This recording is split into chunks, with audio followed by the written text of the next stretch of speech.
രാവിലെ തന്നെ ഒരു തള്ള് അല്ലേ, ഒരു തള്ളാവാം.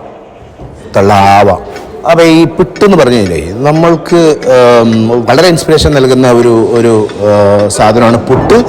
പുട്ടിൻ്റെ ഒരു വലിയ പ്രത്യേകതയായിട്ട് നമ്മൾ മനസ്സിലാക്കേണ്ടത് ഈ പുട്ട് എല്ലാവരുടെ കൂടെ പോകുന്നുള്ളതാണ്.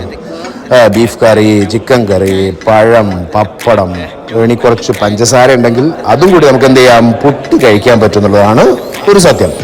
അപ്പോൾ എന്തുകൊണ്ടാണ് ഈ പുട്ടിങ്ങനെ എല്ലാവരുടെ കൂടെയും പോകാൻ കാരണം, മേച്ചാവാൻ കാരണം എന്ന് വെച്ച് കഴിഞ്ഞാൽ പുട്ടുണ്ടായിരിക്കുന്നത് സ്റ്റീം ആവിയിലൂടെയാണ്. ആവിയിലൂടെ വെന്ത് വന്നിരിക്കുന്ന ഈ പുട്ട് എല്ലാവരുടെ കൂടെയും പോകും എന്നുള്ളൊരു ഇൻസ്പിറേഷൻ നമ്മൾ മനസ്സിലാക്കണം.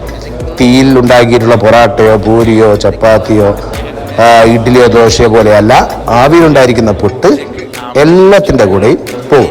Thank you.